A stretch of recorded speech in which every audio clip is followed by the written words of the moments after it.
Hi, everyone. Thanks for joining so far. We're just going to wait about 20 more seconds to allow some more people to enter the webinar, and then we'll get going.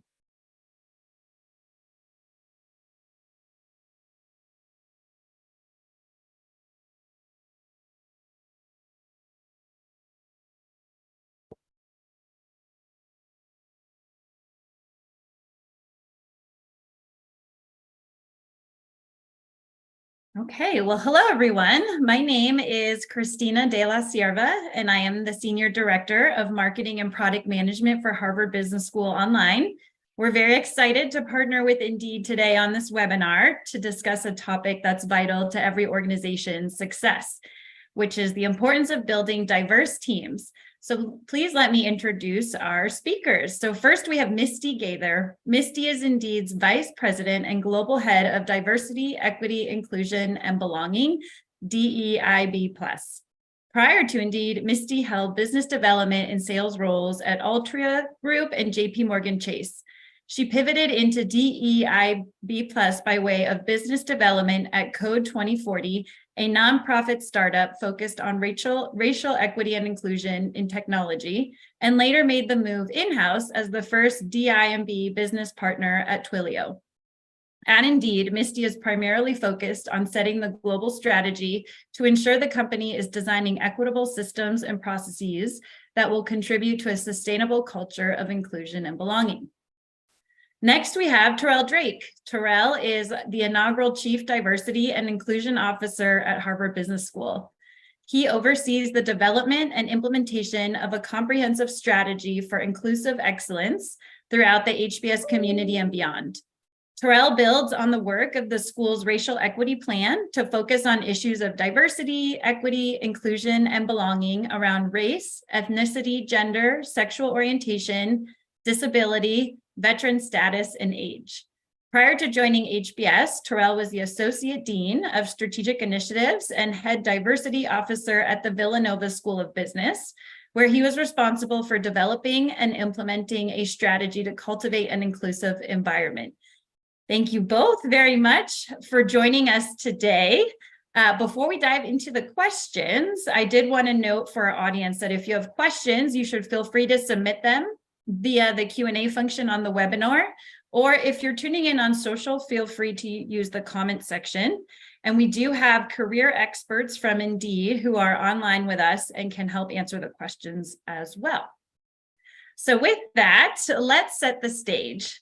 So Terrill and Misty, when describing your roles, the words diversity, equity, inclusion, and belonging were mentioned.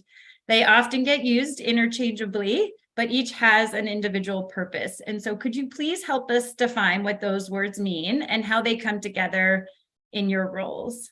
Terrill, would you like to kick us off? Sure, I'd be happy to, Christina. Thank you so much. So as you know, there's a lot of words and a lot of meaning to these 4 words that you talked about as are a part of both Misty and my titles in the work that we do. So I'm going to really try to distill this down into simple terms, Misty, and then feel free to add on to anything that I might miss. But essentially, when we think about diversity, I look at that as the representation of any racial, ethnic, gender, social identities across the organization at all levels. So when you hear people talk about demographics, that's what they're talking about, right? And so it's the numbers, it's how many of this, how many of that that you have in a particular organization. And so that's sort of in the simplest terms as it relates to diversity. When I think about equity, first, equity is not equality. We know that those 2 words get mixed up quite a bit. And just to sort of make sure that we can make the distinction, equality is a one-size-fits-all approach that provides identical opportunities and practices to everyone. While equity is an intentional approach to ensuring the guarantee of just opportunities and practices for all members of an organization. So what that might mean is you may have to provide different sets of things for different people. And when I think about equity, the word practices is really key for me, because I think oftentimes that is how people experience an organization. It's not through it is certainly through the processes and procedures, but it's the informal practices and how we get work done. And so making sure that that folks really understand that you might have to build in different things for different folks. And then certainly with inclusion, here I like to focus on decision making and what voices are being represented at the table for those big decisions. And so again, inclusion is an active, intentional, systemic, and sustained to ensure organizations are welcome and supportive of difference. So you also want to make sure that you are seeking out difference as well. And last, but certainly not least, is belonging. And I view belonging as an outcome of the diversity, equity, and inclusion work that really ensures that everyone can participate in the organization's opportunities, resources, decision makings in a formal and deeply rewarding way. I don't know, Misty, anything you want to add? You definitely gave a very thorough overview, and I agree with what you said. I think the only thing I would add, and just in my own words or in my mix, I say diversity, these are like the characteristics that make us all unique. I think it also encompasses our lived experiences and the intersections of our identities, because none of us are just binary in what you see. There's more to us than what meets the eye. And so definitely like the non-visible and visible characteristics all come together from a diversity perspective. Inclusion is an invitation. It is, I'm in the room, I have a seat at the table. We hear that phrase a lot. And belonging is no matter how I may be different, my perspectives are still heard, they are valued, they are incorporated into whatever the conversations are. And I absolutely agree with Terrill that it's an outcome of having those things in place. And it's an element of like psychological safety, right? Where I feel like I can express an opposing or a differing point of view from the majority and not be fearful of how they might receive my perspective. And then equity is exactly what Terrill described. It is absolutely not equality. It is an end state. And sometimes we say in the definition, it's like fair and impartial, but I don't really see equity as fair, because you really do have to give people the tools that they need so they can be successful regardless of where they are. And so if you want a visual example of that, like I am vertically challenged. And if you give me the same stool as someone that is 6 feet, that's not going to help me see better. The person that's 6 feet may not need any support. And so therefore we wouldn't get the same things. And I think it's really important that we make that distinction in the workplace so we can all be successful. Thank you so much to both of you for your perspective on those definitions. You did an amazing job setting the stage for the conversation that's to follow. So next question is, what might organizations get wrong about diversity and inclusion? So for example, it's more than just checking a box, right? So what are some of the business benefits of prioritizing this? Misty, do you want to kick us off this time? Sure. I think that in this work, we have always focused on the data in terms of like demographic composition of our organizations. For me, that is an output of a series of decisions that have been made over a period of time. And I think that's also a lagging indicator, and it doesn't give us an opportunity to correct in real time. In addition to only being focused on the quantitative data, we actually kind of neglect really valuable insights in the qualitative data that we have access to as well. And I say, people always say, oh, well, I'm running this process, I'm going to do an equity review. And lately, what I've been saying in my organization is an equity review does not equal an equitable process. And equity starts by who is in the room actually setting things up.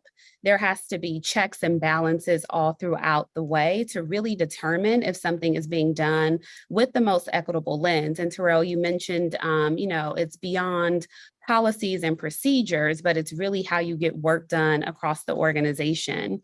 And I think we also spend probably, I think, with an excessive amount of time trying to solve matters of diversity representation by focusing on partnerships. I think partnerships are important, but it's a yes and or programmatic things, which can sometimes unintentionally communicate that we have to fix a certain population in order for them to be successful, rather than focusing on what are some of the root causes and really looking at the more systemic issues. And I guess the second part of the question, like, what are some of the business benefits of prioritizing this? When I think about the audience, we all have a consumer base. We all have people who we want to really be galvanized around our brand. And so when you think about any type of user research, user experience, when you have the lived experiences and the perspectives from those communities in your organizations, you are really giving yourself a competitive advantage in your go-to-market strategies, in your ability to earn more revenue. And not to mention the current employee population. I'm an elder millennial, but there are true millennials and Gen Zers that have a high expectation that the societal impact that your companies are making are really, really important. And like, I think it's about 70% will not even consider your organization if this is not something that is being prioritized. And it helps with not just attraction, but retention as well. Terrill, anything you'd like to add? Yeah, of course. I think if we're thinking about this from, sort of what organizations get wrong, I think one of the things is that diversity inclusion work is only the responsibility of the DEI officer or team or maybe HR. And in fact, unfortunately, oftentimes there's one person charged with DEI work, and that person often may not even be a senior level administrator, right? And so that is certainly a myth and certainly something that organizations get wrong. And realizing that in order for this to be, sustained and over time, you need every single member of an organization to be doing DEI work. It's all of our responsibility to do the work. We need to know that our senior leaders are bought into the work. They need to set the tone for the work. And that really helps to show how these efforts are viewed and prioritized across the organization. And so I would certainly say that is one thing that oftentimes people get wrong. And when the diversity, equity, inclusion initiatives fail, and the organization has not given enough, responsibility to either a leader or sets of leaders, often that is typically the straw that breaks the camel's back. So that's a great point, Terrill, that it rests across everybody on the organization to play their part. So a follow-up for you on that is when we talk about building diverse teams, and especially all those hiring managers out there who go through that process, what does that look like in practice? So for example, people come to work with several different identities, including age, religion, nationality, gender, etc. Yeah, well, I think the first piece of this is that to know that, again, this is over time. And so you're building a team. And so that requires planning and effort. And so it's very intentional, right? So you're just not hiring people and bringing them in and then figuring things out. You really want to be thoughtful about what you're trying to do. One of the things that I find interesting often is that hiring managers will say, well, there is no diversity in the pool. However, what we know is they typically go to the same places, right? So they go to the same groups, sites, and spaces to source candidates. So that's not necessarily going to produce a more diverse candidate pool. So one of the things that we want to do is try to disrupt that behavior.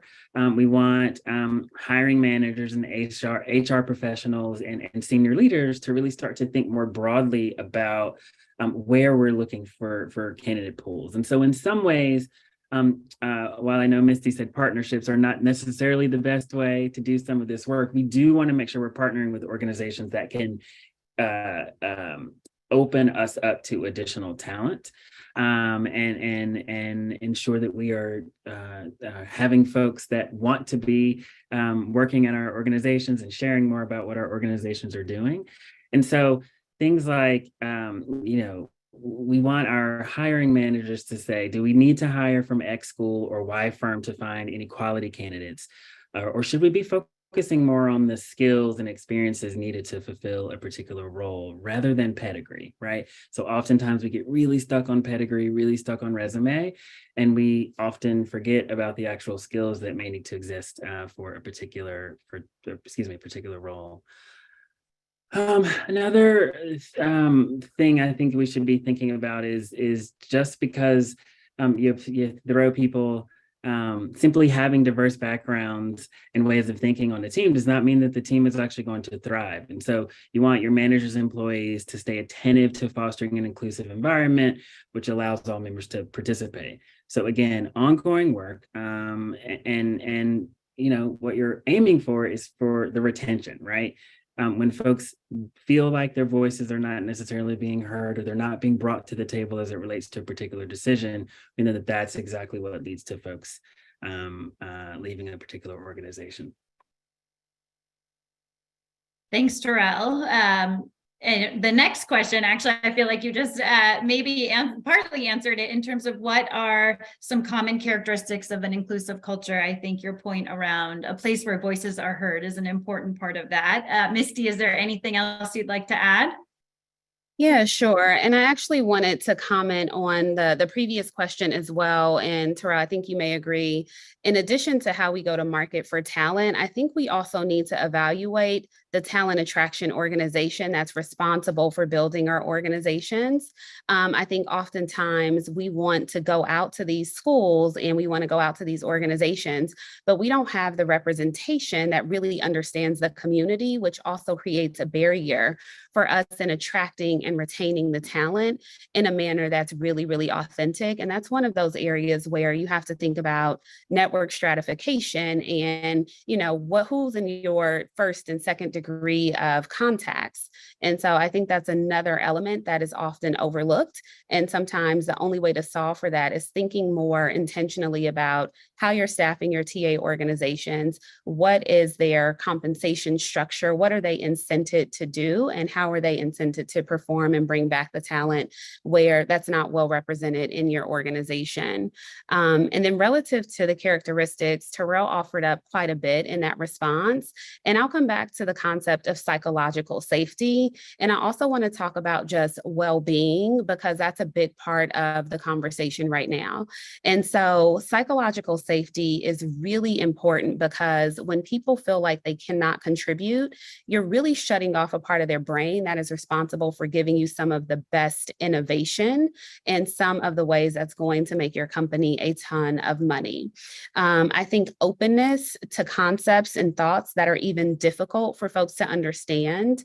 I think characteristics such as creating an environment where you can talk about world issues in a safe space and people can hear each other.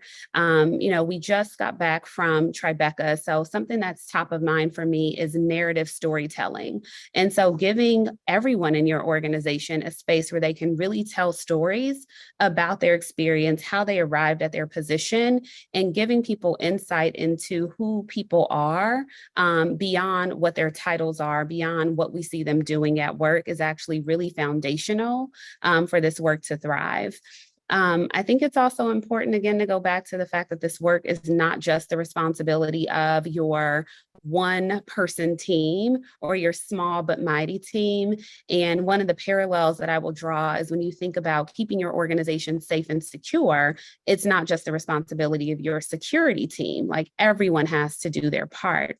And so I guess to summarize that, it's just like an element of psychological safety, openness, and I think it's respect for the differences that exist, even if you're not in a place of acceptance just yet, but having a sense of tolerance for things that are different from what you might be used to.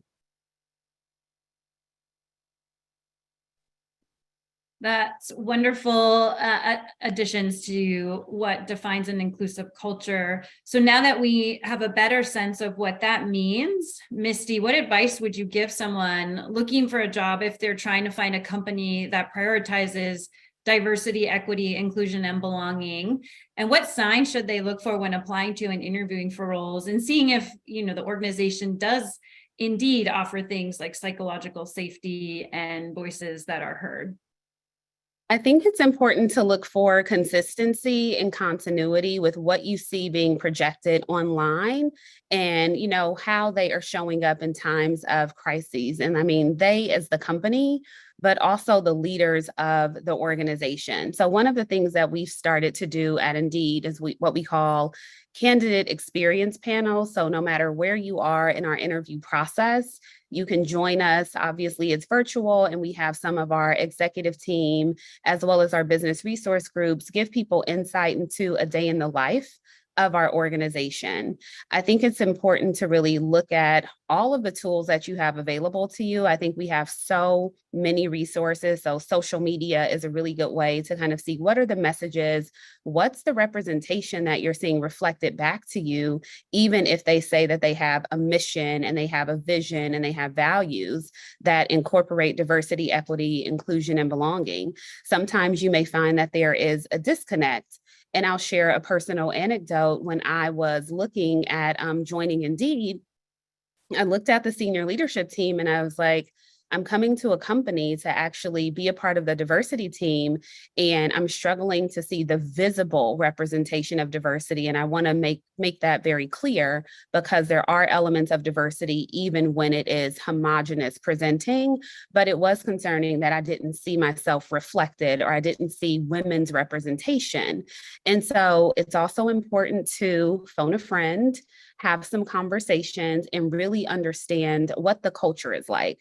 No matter what is printed on a website as what the culture is supposed to be, there are norms and nuances and just ways of working that are deeply ingrained into a company that you will only know by talking to someone who works there. And I think it is also, lastly, what I would say is just understanding what investments are they making in the community, going back to that societal impact. Where do they stand on corporate social issues, and really making sure that it, resonates with your values and your belief systems as well. Thank you. Terrill, was there anything you wanted to add to that? No, I think Misty really summed that up very well. Great. So the next question for you, Terrill, is how can employees promote diversity, inclusion, and belonging at work? So those folks that are answering the phone when Misty encouraged people who are interviewing to call an employee who works at the company and get a better understanding, like what can those people who actually work at the organizations do? Yeah, well, the first way I would suggest folks to think about this is in a couple of different categories. So there are certainly structural things people can do. There's education and training, ideas that people can bring to the table. They can look and review at policies and practices, right? And figure out what's going on there. And then also, how is the organization holding itself accountable for this work? It's just a couple of ways to sort of think about this sort of from a meta level. So again, when we think about structure, we talk about this team piece, and you've heard both Misty and I note the point about, is there a person or people who are responsible for this work? And if not, what are the resources that are available to support DEI work that someone may be able to ask for or tap into or lean into to have these conversations happening at your organization.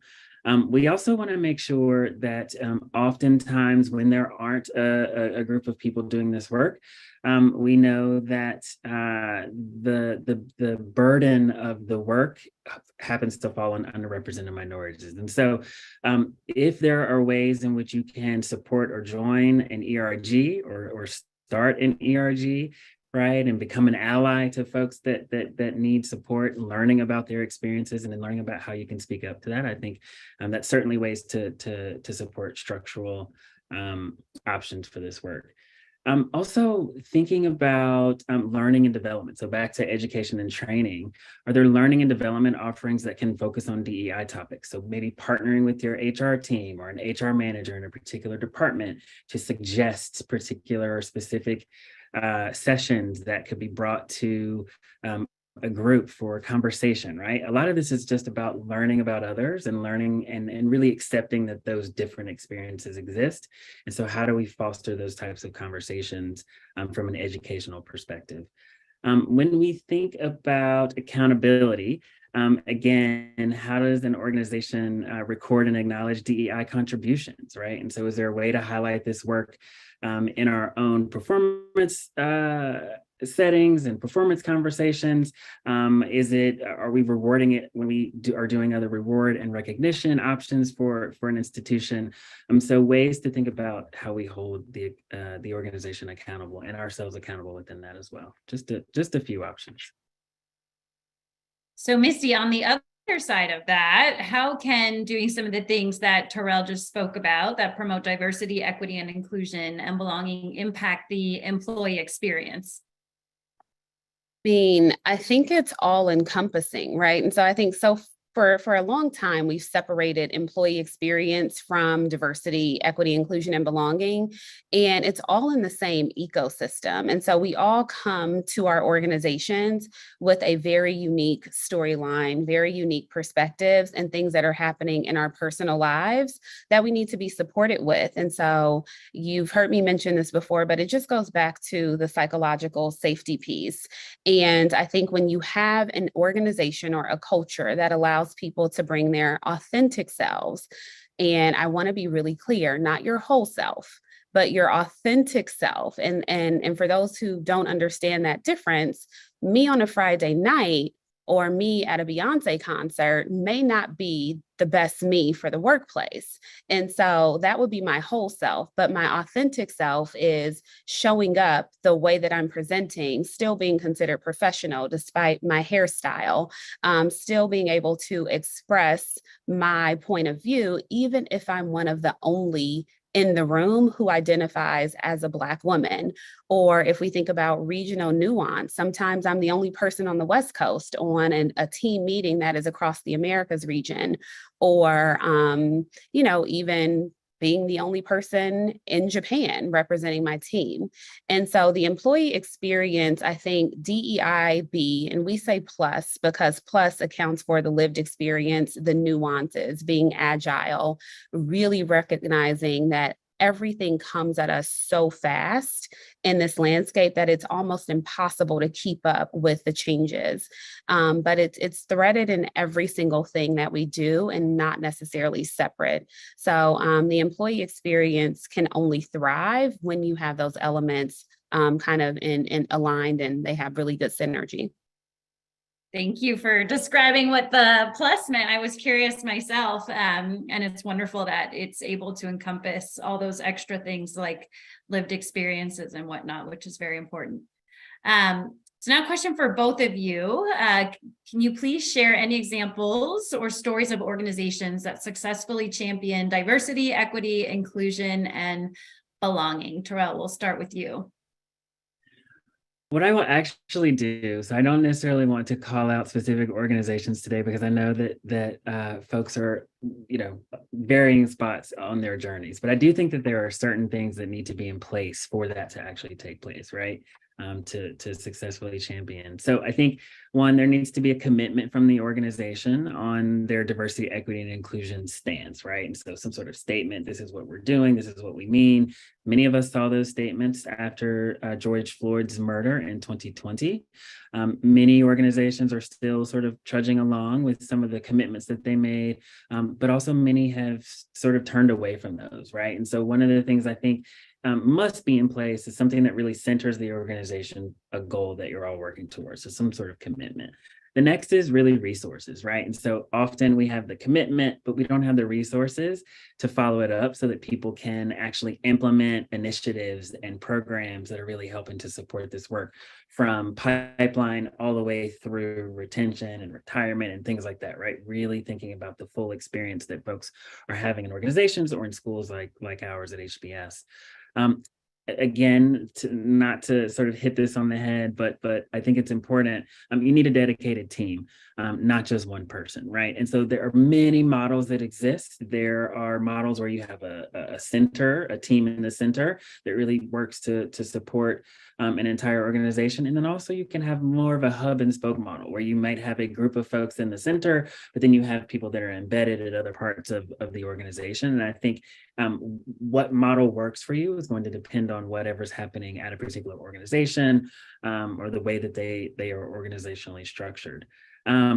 I think you need buy-in and participation from senior leadership, right? And so not only do they need to be bought in, but the employees and the team members and our community members at a school need to see senior leaders talking about this work, educating themselves about this work, and being agents of change themselves. And certainly the commitment to action, right? And so not just talking about this. So how are we holding ourselves accountable? What are we thinking about in terms of progress? And then celebrating the successes, but also being really open and transparent about when we maybe haven't made as much progress in a particular area. And so I think open communication about all of this, these things must exist if you are really saying that you are trying to successfully champion diversity, equity, and inclusion initiatives.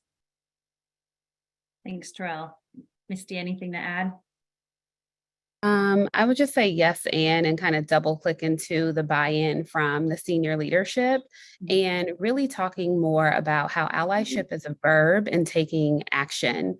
And so when I think about why Indeed and why I'm able to be successful and drive a lot of changes, it's because the responsibility is not on my shoulders or on my team alone, but our CEO really leads from the top and is on his own personal journey to understand what's happening in the world and how it impacts all communities. I also think that organizations who actually have systems in place to actually collect data.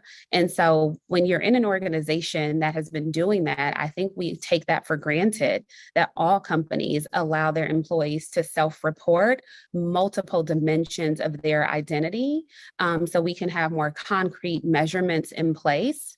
I think using that data to actually inform how you build your policies, how you build your practices, what your benefits offerings are, what you need to actually be aware of in areas where your business lives and operate is also something that is critically important. And to the resourcing point, it is not divesting in diversity, equity, inclusion, and belonging, particularly now when we have this uncertainty in this macroeconomic climate, because a lot of what Terrill and I have shared are in our direct control when we think about procedures and practices. We can do those things. It takes some human capital, but it doesn't take millions of dollars to actually change things that have been embedded in our cultures. And I think that's important, and definitely want to just agree again on the transparency and being vulnerable and open about the things that you don't know. One of the things I think successful organizations do for people in the seats that Terrill and I hold is admitting that while we sit here, we are the experts because we study this, but we're not perfect.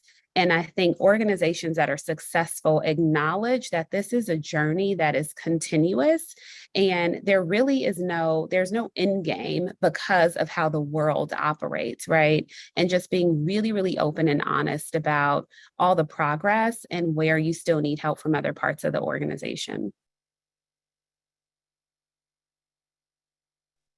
Thank you, Misty. Our last prepared question is one which I think you both have spoken to quite extensively already, but I will pose the question to see if you have anything else to add to this. So for anyone tuning in today who wants to change or influence their organization's culture, and for example, they don't sit in specific roles like you, Terrill, and Misty, where you're focused specifically on this, where do you recommend they start? And Terrill, I know you already spoke to some of this in terms of either joining or starting an ERG, as well as looking at learning and development tools, but are there any other immediate actionable steps that individuals can take? And one thing, maybe to set the stage for how we both may answer this question, that I think folks need to really understand, and I know we touched on it in parts of our questions, which is that this is culture change. So it is difficult, it is time intensive, and it requires a lot of direction, buy-in, and resources. And so I think oftentimes there is criticism that this work isn't moving fast enough. And so what I think I always try to remind folks, and also remind myself, is that it takes time. And so you're looking at years, sometimes hundreds of years of trying to change an organization, an institution. And so as folks are thinking about what they can do, I think they need to sort of start locally, start small, look for information, what currently exists, what are the gaps, at least that they can begin to try to identify before you really start to say this organization isn't doing much or hasn't done much, right? Really trying to collect some initial data, but recognizing that this is a really long and arduous process with many ebbs and flows. Thanks, Misty. Yeah, I love that. When you mentioned before you kind of go in and start to question, what comes to mind is be curious versus being critical. I think a lot of people have really good intentions of how they want to be involved, but a lot of this work is deeply personal and there's a lot of introspection that's required so you can know the best way to show up. A lot of the help is sometimes coming from the majority population because they feel like compelled to really support and engage. And it's so important to actually listen to the communities that are impacted and that are experiencing the organizations very differently from those who are actually well represented. So I would say go on a listening tour, just make the time to converse, whether it is virtual or in person, because I think that will influence how you may want to approach some of those things. And make a personal commitment to commit to learning things that are not in your direct purview. Something as simple as how you curate your social media feeds, who you're listening to, the books that you're reading, because education is continuous and you have to be a lifelong learner in this space. And start to ask questions to really understand, what is the strategy and where you might be able to plug that in within your respective organizations. And lastly, I think when things happen across our world, the current events, there's no shortage of things to discuss. Checking in, what I like to say, exchanging pleasantries actually goes a long way. Terrill mentioned like 2020, we saw all of the events surrounding George Floyd, and that's just the one because everyone was home, but that wasn't the beginning for many of us who identify as Black Americans. But every time something like that happens, or even a parent that is facing yet another mass shooting, many of us are expected to come to work with our mask and pretend to operate business as usual. So if you want to get involved in the work, just take a step back and recognize that there are things happening that make it really difficult for people to really be their best selves at work. And you never know by simply listening to the story how you can be a fierce advocate and really put allyship into action as a part of your beginning, on this journey along with us that are doing this work day in and day out. Yeah, Misty, can I also just add that I think, in doing the listening tour internally as well, doing some benchmarking, right? So what are some of your competitors or some of your peer institutions or organizations doing? Often we can learn from both the good and the bad advances that may have happened in those places, but that gives you information to take back to your organization to say, listen, here are some really unique initiatives, or here's some really cool initiatives that we know have made progress in these particular areas, and is this something that we can explore? And so I think, again, this notion of sort of being curious but not critical is key, because when you are curious, that's a conversation. You're asking questions, you're bringing ideas, you're brainstorming together, rather than the other side of this, which is just sheer criticism. So thank you to both of you for answering that question so thoroughly. I think that's so incredibly important as well, Terrill, what Misty noted about being curious and listening and asking questions and showing empathy. And to your point, I also think it's really important to bring in that external data to help validate why an organization should or should not proceed with something. So that was the end of our prepared questions. We do have a few questions that have come in from the audience, so we can spend about 5 minutes on those questions. And Misty, I saw that you're particularly interested in the question of how will AI affect the Indeed platform in the near future? So the interesting thing about that question is that Indeed has been using algorithms in terms of matching. And so we do have an AI ethics team that sits under our environmental, social, and governance organization. And we just published our principles and how we're approaching this work ethically and responsibly. And so we will continue to actually evaluate the fairness and assess them in partnership with my team, all of the data scientists, and our AI ethics team at Indeed. Great, thank you, Misty. Next question is, it's from Zena, who's posed this question in the Q&A. Could you speak about diversity of thought, especially balancing it with psychological safety? How can we nurture differing opinions on controversial or heavier topics to create a broad thought environment without alienating individuals or communities?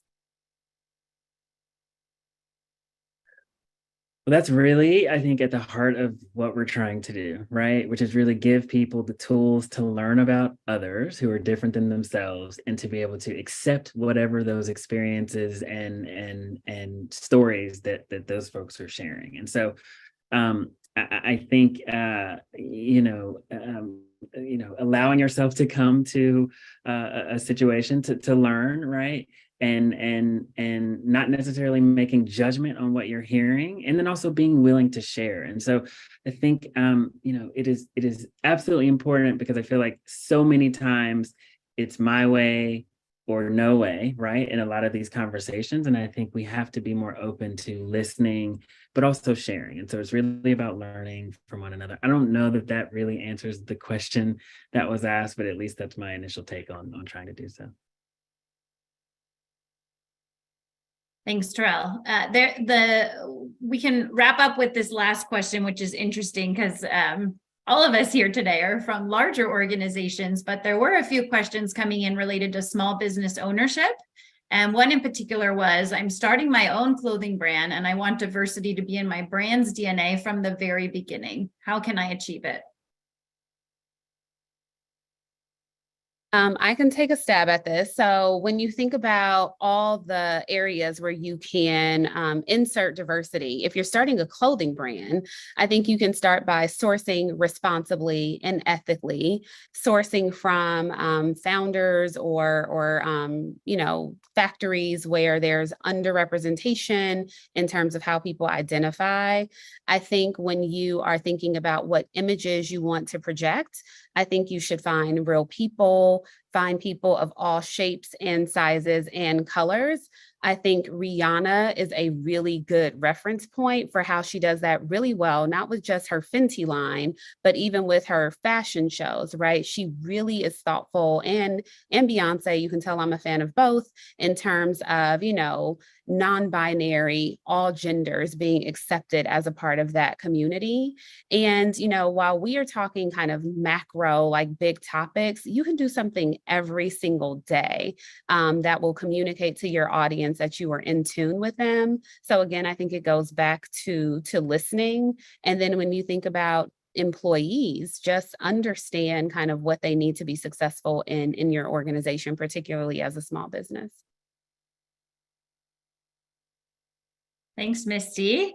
Well, with that, we will go ahead and bring this webinar to a conclusion. Misty and Terrill, thank you so very much for all of your comments and your insights today. You shared with us so many important things that we can all keep in mind in order to be able to bring diversity, equity, inclusion, and belonging into all of our organizations. So thank you so much, and look forward to upcoming webinars in the future.